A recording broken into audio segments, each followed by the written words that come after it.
seja bem-vindo, seja bem-vinda a mais este Lado a Lado.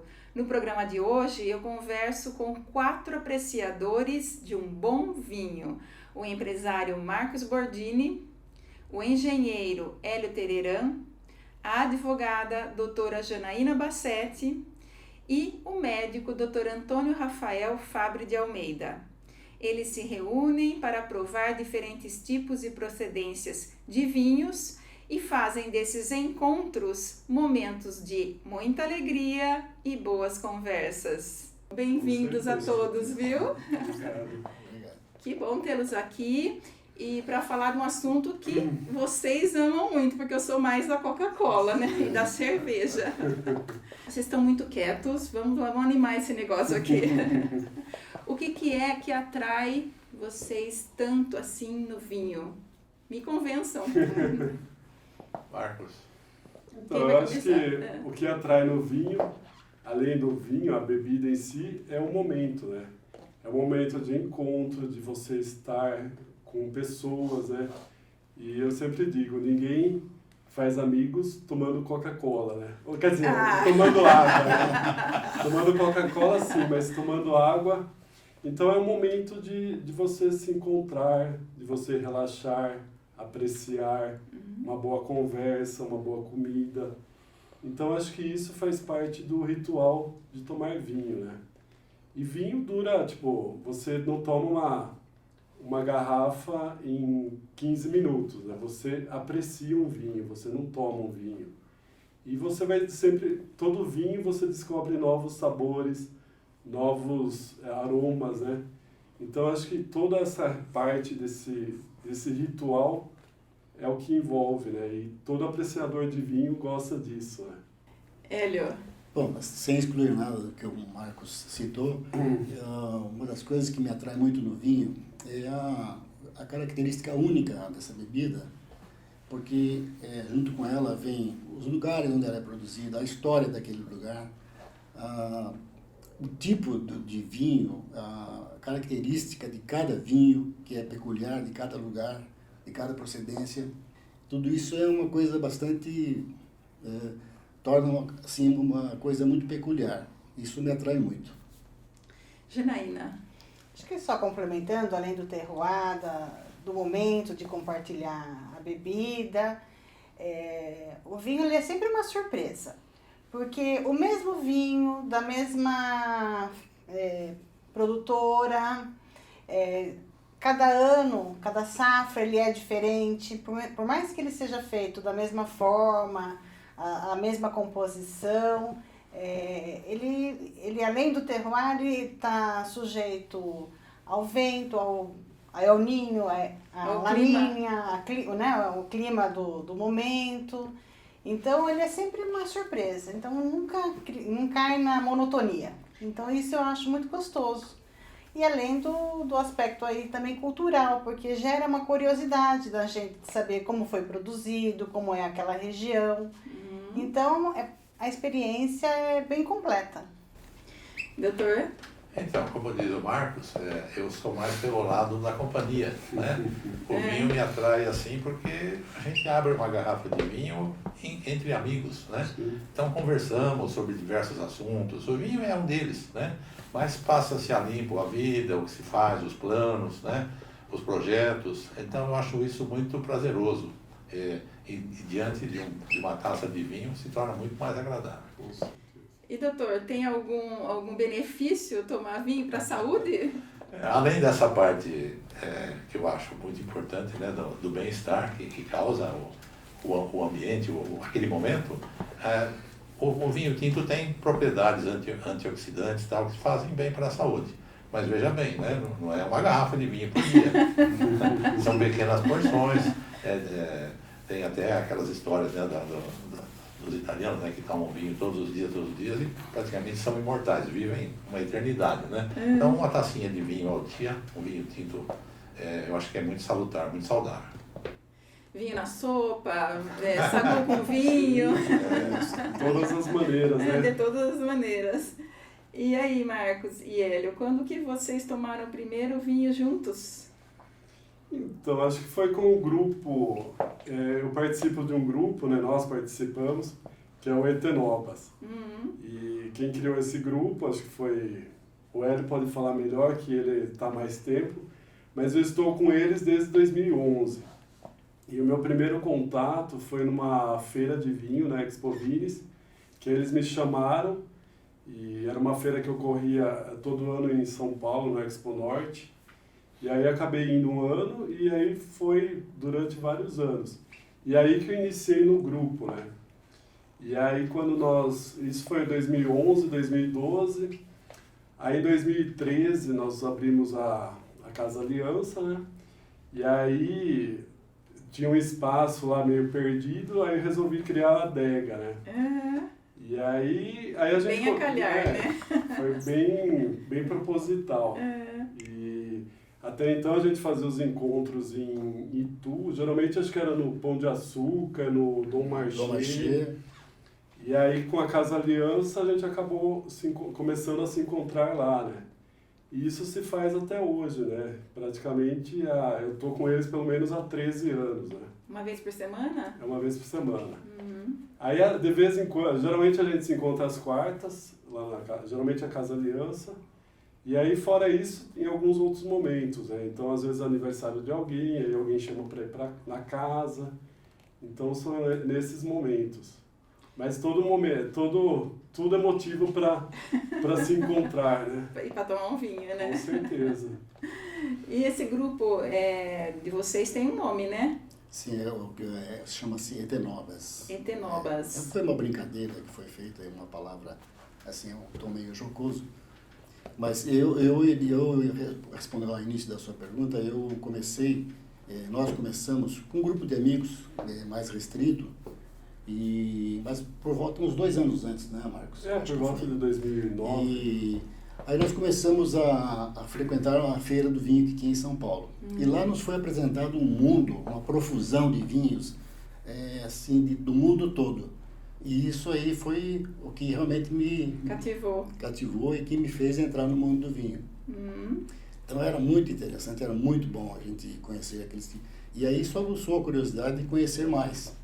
E eu, aliás, a primeira feira, eu convidei o Marcos lá na padaria, na outra. Você que arrastou ele para o mau Exato. caminho? Foi quando Tipo isso, né?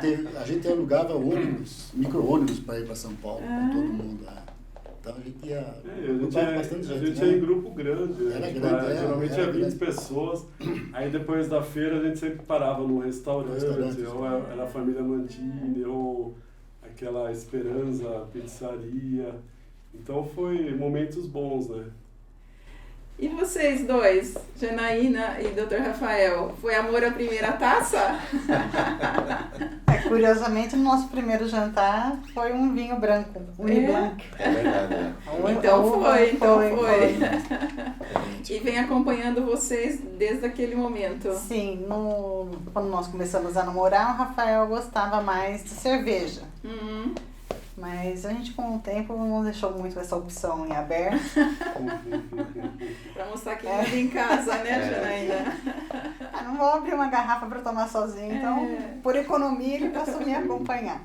Há uma expressão em latim que fala em vino veritas, né? Sim. Que é no vinho a verdade. Exato. Vocês concordam com essa... Sim. As pessoas depois que bebem começam a liberar? Sim. Tem que tomar cuidado com isso. Porque quanto mais o vinho entra, a conversa sai, né? Tipo, é exatamente isso. O vinho, ele liberta um pouquinho as amarras, né? E as pessoas se sentem mais à vontade para comentar as coisas, para dizer aquilo que sente, aí que vem o perigo, né?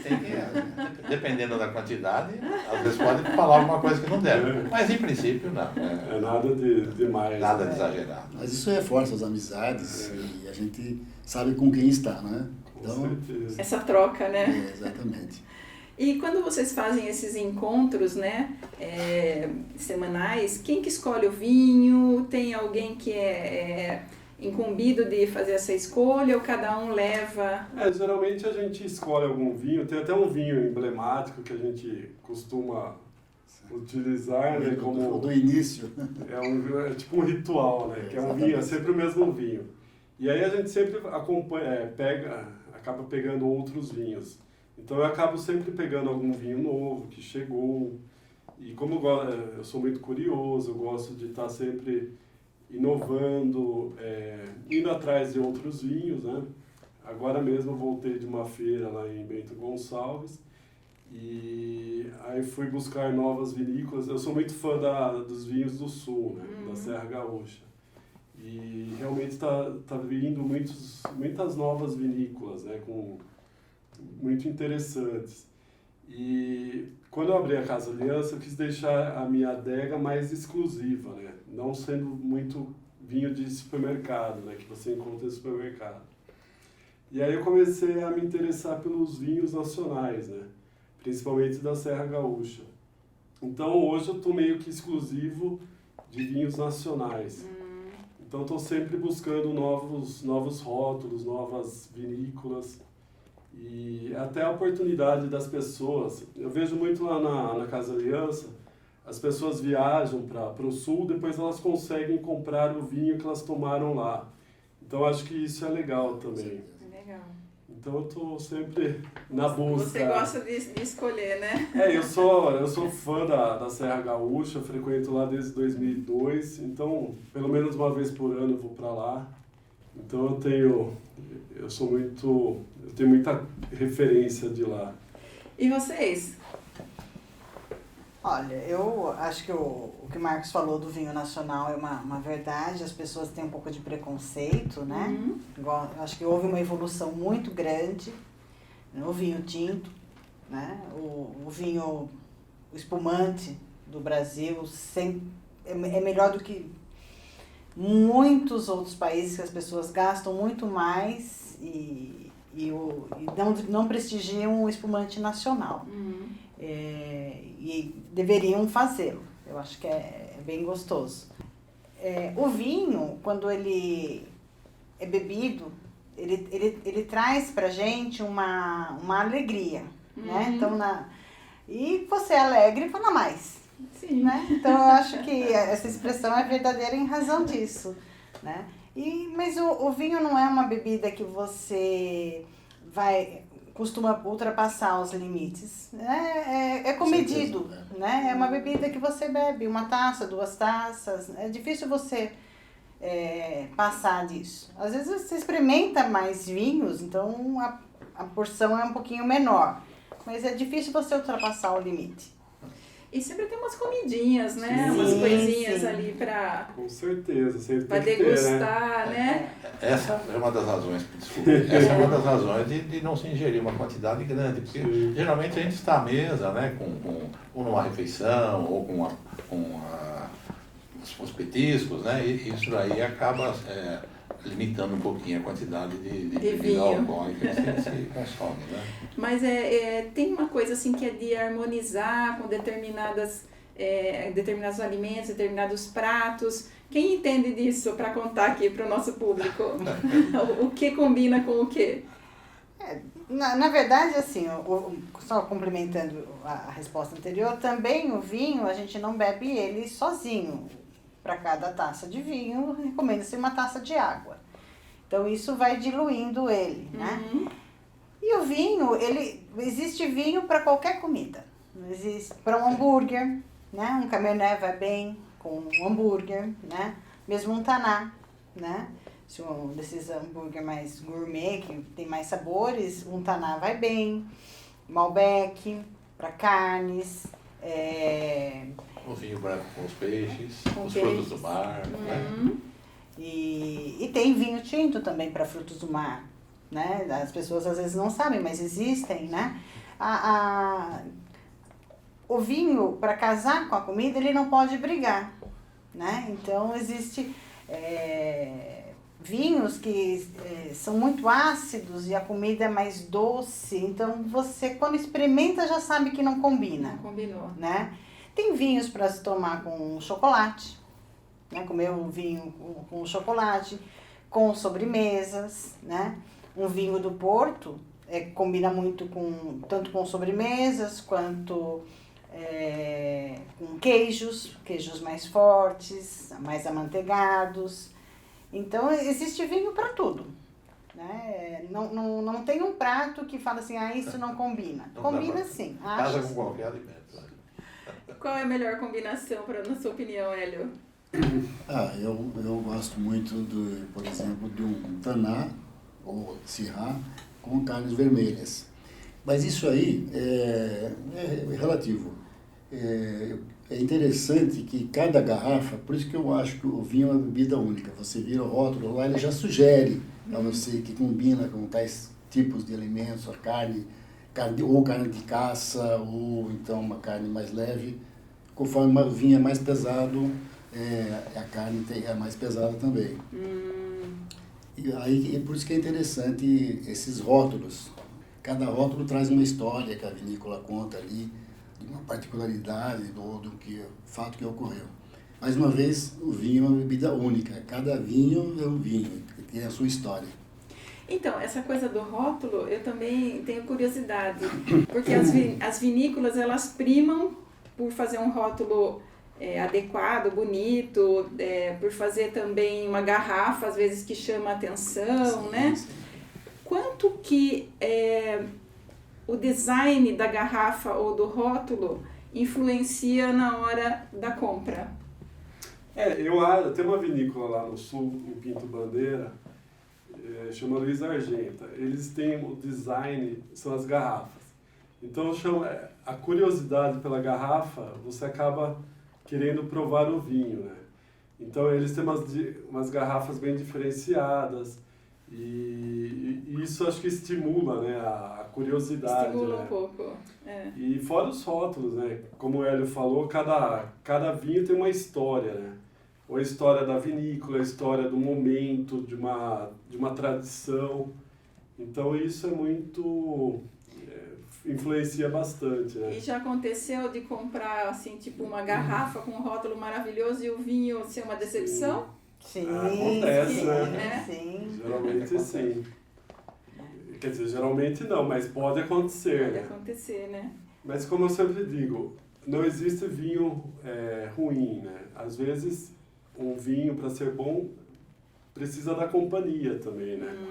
Então, assim, não adianta você tomar o melhor vinho e tomar sozinho, né? Então, acho que você compartilhar o vinho torna-se muito mais interessante, né? E como que a gente escolhe vinho? Pelas pernas que faz? Porque eu vejo que o garçom sempre coloca para a pessoa experimentar, né? Para ver se gostou, se não gostou. Mas tem algum segredo para escolher um bom vinho? Acho que o segredo é você ser curioso, né? Então, você escolhe o vinho experimentando. E o ato de experimentar, a gente acaba ficando um pouco mais sofisticado nas escolhas. O que não significa que necessariamente que o vinho seja muito mais caro. É difícil você achar um vinho tinto por 40, 50 reais que seja excepcional. Mas você acha por esse valor um bom vinho, né? Você consegue encontrar. Então, assim, as pernas que você comentou, ela mostra o grau alcoólico, né? Então, quando você gira o vinho na taça, escorre, né? Aquela lágrima, aquela perna. Então, quanto mais próximo ou mais longe uma da outra, demonstra o grau alcoólico. Então, às vezes, você não precisa olhar no rótulo para saber se o vinho tem 14 graus, 12 graus, né? Então, a perna é para isso, ela mostra isso. Estou aprendendo muito hoje, gente. E tem alguma outra dica para escolher um bom vinho? Outra coisa que a gente, às vezes, com frequência lança a mão, você vai comer fazer uma determinada refeição, você procura ver, acho que tal e tal combina mais, tal. Então a gente procura, às vezes, ler as qualidades do vinho, ver quais são as disponibilidades que tem no cardápio, né? E daí a gente apressa um pouquinho uma escolha um pouco mais cuidadosa. E tem as indicações dos amigos também, né? Eu acredito. Certeza, sem dúvida. Indicação é sempre bom também, né? E você tomando um vinho... A gente tem até um grupo no WhatsApp, né? E cada um que abre um vinho posta, faz o seu comentário. Que legal. E hoje também tem muitos aplicativos, né? De vinhos para você consultar numa compra e, tipo, quiser saber uma opinião, né? Então isso acaba, embora não seja uma referência, mas acaba ajudando, né? E fora as pontuações que alguns rótulos têm, né? Algumas pontuações internacionais que aí fazem a diferença, que são critérios para saber se o vinho é bom também, né? E Hélio? Eu assim, a experiência é que leva você a começar a escolher um vinho bom. Você tem que começar, entendeu? Então você vai aprendendo esse vinho, aquele, o tipo de uva que você gosta mais. E com o tempo você pega uma garrafa, assim, pelo peso da garrafa, pela qualidade do rótulo, você já tem uma ideia essa é uma particularidade e você já percebe que aquele vinho é bom. O preço? Sim, o preço a partir de um certo valor, né? Porque não se faz o cara não vai colocar um vinho ruim numa garrafa muito boa. Então ele tem que valorizar o produto dele, escolhendo a garrafa boa, um bom rótulo e também as vinícolas, né, que você... Os detalhes aí da garrafa e do rótulo dizem muito. A experiência, né? você pega, é coisa assim, é intuitivo. Existem, especialmente para o vinho tinto, existem garrafas que pesam entre 700 gramas, 1 quilo, 1,1 kg. Então é uma garrafa cara. A pessoa não vai colocar qualquer coisa ali dentro, porque ela teve que fazer um investimento. Então isso é um indicativo. No fundo da garrafa, existem garrafas que são retas, né? Mais simples, né? Que para um vinho branco, assim, não teria problema nenhum. Mas em geral, as melhores são mais profundas. Você consegue colocar a mão inteira são ali. Curvadinhas. Tem uma...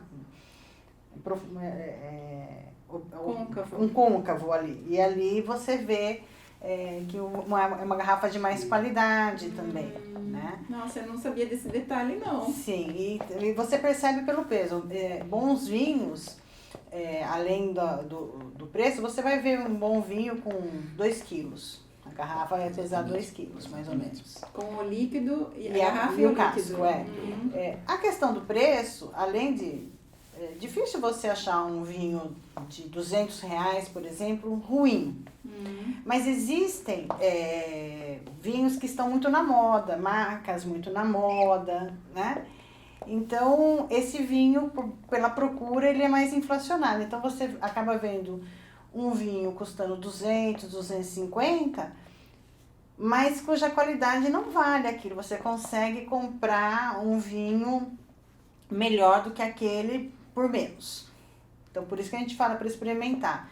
Então, às vezes, não tomar sempre o mesmo, ou não tomar aquele que todo mundo faz propaganda, né? A experiência normalmente traz gratas surpresas. As lojas de vinhos, né? Não só os supermercados, mas existem lojas de vinhos.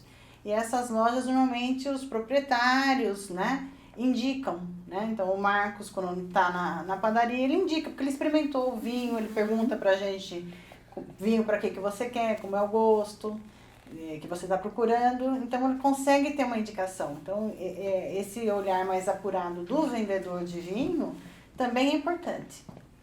E essa coisa que tem muita gente fazendo agora de comprar vinhos pela internet, é aconselhável? Olha, tem 2 mercados nisso que você está colocando. Tem um mercado específico de vinhos, que tem um entregador também específico, que o vinho vem refrigerado, sem movimento, né? Então, esse é um mercado.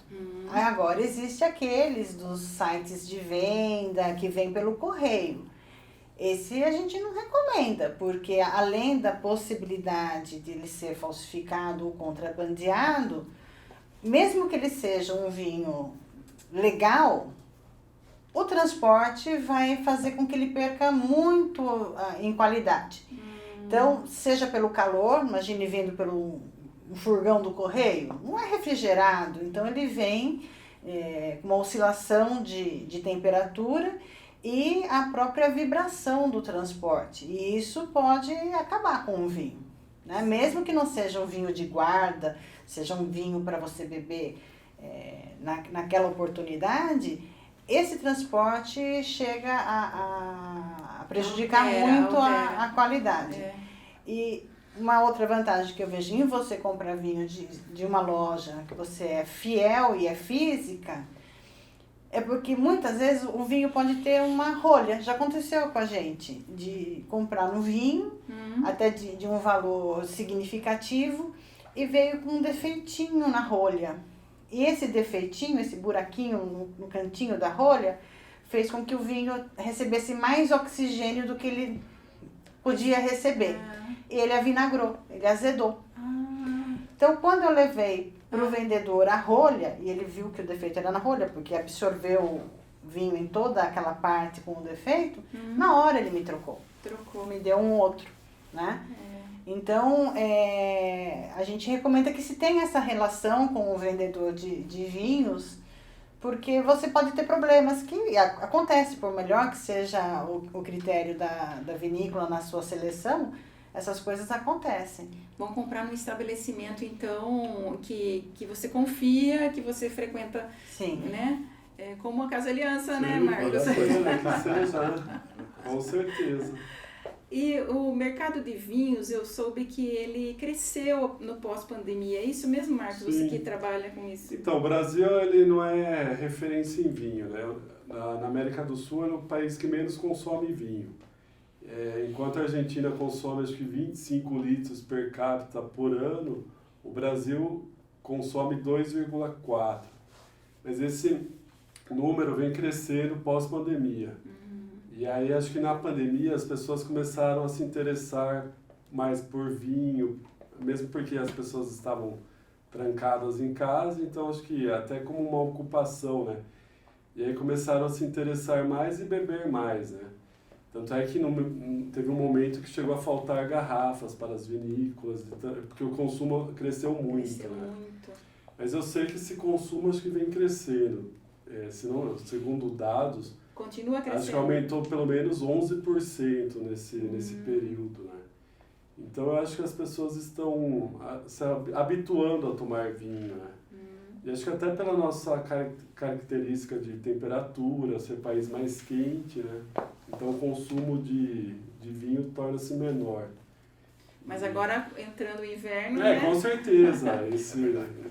Fica melhor para um vinho, né? A temperatura influi bastante, né? Mas não há temperatura que me faça beber cerveja. Eu tomo espumante, não espero ter festa para ter espumante. Toda semana eu tô tomando um espumante. Mas olha, o Marcos já falou que gosta dos vinhos da Serra Gaúcha, né? Então, no Brasil, nós temos bons vinhos também, né? Tem algum rótulo brasileiro que você prefira? Que vocês possam citar? Eu gosto bastante do vinho da Serra de Santa Catarina, de altitude de Santa Catarina. Eu vou falar do Világio Bassetti, mas não é parente. É uma grata surpresa, mas são vinhos muito bons, que eu recomendo. Hélio? Olha, eu prefiro, eu sou fã dos vinhos chilenos e argentinos. Brasileiro não tem nenhum? Com certeza, não. Brasileiros a gente toma na Aliança sempre. Mas são esses óculos, né, que nós sempre estamos tomando lá. Nem me ocorre o nome agora. O vinho nacional acaba sendo ele não é competitivo por conta da carga tributária, né? Então acaba ficando muito caro, né? Então as pessoas preferem, vai investir R$200 no vinho nacional, ela prefere um vinho importado. Né? Então tem esse preconceito ainda de vinho nacional. Ou é muito ruim ou é muito caro, né? Mas existe, acho que o meio termo, o custo-benefício bom. Doutor Rafael? Eu gosto bastante dos brancos, dos espumantes, né? Do vinho tinto nacional, ocasionalmente a gente toma algum, né? Certamente tem, né? Mas a minha preferência é pelos brancos. Brasileiros. Brasileiros, isso. Acho que complementando aqui, que ele não lembrou, o espumante que a gente está bebendo atualmente é o Maio Nacional. E é um espumante muito gostoso, na faixa de 40 a 45 reais. E é muito bom, bem frutado. E eu sei que vocês já fizeram algumas viagens para explorar lugares que são assim, que tem o vinho como marca, né? Itália, onde mais vocês já foram? Mendoza, Argentina.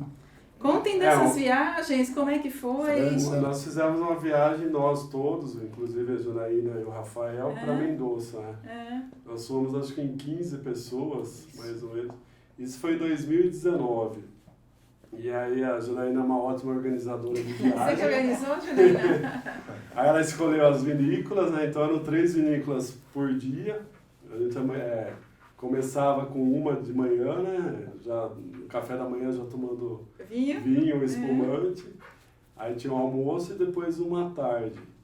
Então foram alguns dias, ficamos acho que uns 4 dias lá e foi bem gostoso, né? E fora a noite, um jantar com vinho também. Também, né? Tem que completar, né? A diária, né, Janaína? Com certeza. E a Itália? Na Itália, nós também fomos em 2014, né? Foi 2014. E nós fomos 11 pessoas, 11 dias, e nós tomamos 56 garrafas. Tem anotado isso tudo até hoje. Tudo listado, É né? uma delícia, porque a gente ia em cada região e pegava os vinhos daquela região. A gente ficou basicamente na Toscana, depois um pouco na Úmbria. E aí a gente alugou uma casa, né, na região de Úmbria. E aí a gente fazia as jantas à noite, né, e tomando vinho, né? Assim. Foram momentos felizes também. E à noite, vinho e pizza, geralmente. Mas teve mais uma viagem que vocês estão esquecendo, a de São Roque. De São Roque. São Roque, nós alugamos uma van e fizemos a viagem roteiro. aqui, o roteiro de São Eu Roque. ouço muito. É gostoso, na parte turística é gostoso. Para vinho não é um vinho pro meu paladar, mas é bem gostoso. É um passeio gostoso. Um passeio gostoso. E um passeio perto, né? Para nós é perto, né? E na França também, né? Os vinhos que você compra no supermercado ali ao lado do hotel, um preço irrisório, mas belíssimos vinhos, né? Nossa, ali aquilo é que aqui os preços dos vinhos franceses é proibitivo, né? O que vem para cá não... E o que vocês diriam assim para quem está querendo começar curtir vinho, apreciar vinho? Qual a primeira dica que vocês dariam? Cada um vai falar uma. Eu, aliás, ia até sugerir isso, mas você está falando. Eu acho que para a pessoa que está nos assistindo, começa indo, procurando, se não sabe nada, procura onde tem uma degustação de vinhos. Começa com isso.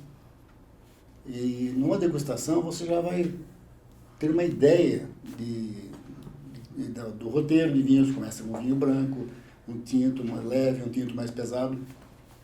Pronto, aí você já começou, já entrou no mundo do vinho. Aí é só ir aprimorando. Aí eu acho que, não sei qual a opinião de vocês, mas... Quando a gente, nos passeios que a gente faz, né, a gente chega numa determinada vinícola, a pessoa que nos acolhe, que nos recebe, que faz o passeio, ela começa dizendo a história da vinícola, tal, os tipos de uva, etc, etc. E dá uma ideia muito grande de como é feito, qual é a dificuldade, qual é a qualidade que tem. Então isso acrescenta muito, né? Depois a gente vai ler a respeito, confere o que está dizendo, né? Isso aí ajuda bastante a escolher vinhos depois. Informação, né? Informação. Janaína. Olha, eu acho assim que você tem que ser curioso e não pode ter preconceito. E também você não precisa se punir por não conhecer vinho. Eu acho que é um primeiro ponto. Então, se você gosta de vinho doce, você toma vinho doce. Com o tempo, o seu paladar, de forma natural, ele vai se aprimorando. Eu lembro que, acho que na década de 90, nós não tínhamos uma variedade de vinhos no Brasil. Então, vinha aquele vinho de garrafa azul, alemão, de Fromage.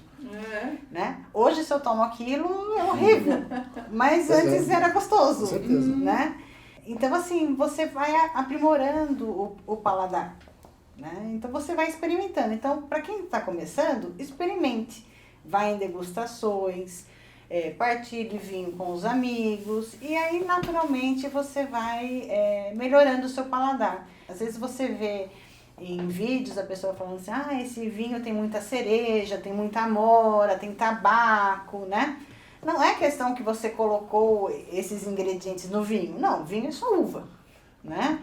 Mas pela maneira como ele foi feito, pela qualidade da uva, você acaba sentindo muitos aromas. Em geral, o vinho da Argentina é muito frutado. Tem muitas frutas vermelhas e cheiro de amora. É o aroma, né? É o aroma, é o aroma. E você sente também esse gostinho no vinho, né? Então você acaba, se ele passa na madeira, uma madeira muito fresca, tem Barril. aqueles barris que a gente vê, aquelas imagens, existem vinhos que vão em barris novos, então ele tem mais oxigenação e mais troca com a madeira, então ele tem mais tabaco, ele tem às vezes um cacau, né? Se ele passa por, quando esse barril ele já é bem utilizado, esses poros da madeira já estão fechados. Então ele recebe menos tabaco, menos madeira, né? E há vinhos que não passam por esse processo. Há vinhos que vão em ovos de concreto. Então fica ao ar livre. Não recebe nada de madeira, nada. Né? Então ele fica só naqueles ovinhos ao ar livre. Existem outros que ficam nesses ovinhos cobertos, já num galpão. Existe também de cimento com cobertura epóxi, então ele não tem nada de troca, de oxigenação. E tem também o de inox. Né? Então e às vezes um vinho passa por 2, 3 tipos diferentes. Então, Nossa, por isso que varia muito o sabor. São tantos detalhes, né? Tantos detalhes e variações aí na fabricação, desde a uva até engarrafamento, né? É todo o processo, né? É todo um processo. Agora, quem não quiser sair de Salto para escolher um vinho bom, pode ir lá na Casa Aliança, né, Pode Marcos? ir lá na Casa Aliança, falar comigo, eu sempre vou sugerir vinhos bons. Com certeza. E a minha adega, eu sempre, todos os vinhos que eu tenho lá são vinhos que eu tomo ou que eu gosto, né? Então são sempre vinhos do meu paladar. Mas geralmente as referências são boas, né? O pessoal sempre acaba me elogiando até pelas indicações. Bom, como eu estou falando com 4 apreciadores, amantes de vinho, né? E eu queria que cada um falasse em uma palavra o que é vinho, o que o vinho representa para ele, mas só uma palavra. Vamos começar por quem? Quem começa? Difícil, né? Para mim pode ser leveza. Leveza. Bem-estar. Bem-estar. Hélio. Olha, vinho para mim é Uma palavra, Hélio. espiritualidade, digamos assim. Espiritualidade. Janaína. Alegria. Alegria. Dr. Rafael. Companhia, muito bom. Olha, hoje eu tive uma aula aqui de vinhos, já tinha tido uma outra aula com Janaína, numa outra oportunidade. Está convidada para os nossos está encontros. convidada. Opa! O Romeu pode ir junto? Pode. Então tá bom. Eu quero agradecer a presença de vocês por essa aula sobre vinho que vocês deram, tá bom? E desejar que vocês tenham muitos mais encontros aí do grupo de vocês para apreciar vinho. Quem sabe eu tô lá algum dia. Obrigada, Marcos. Obrigada, Hélio. Obrigada, Janaína. Obrigada, Obrigada pela oportunidade. Viu? Obrigado. E obrigada a você que nos acompanha aqui pelo YouTube. Beijo no seu coração. Sexta que vem eu tô de volta.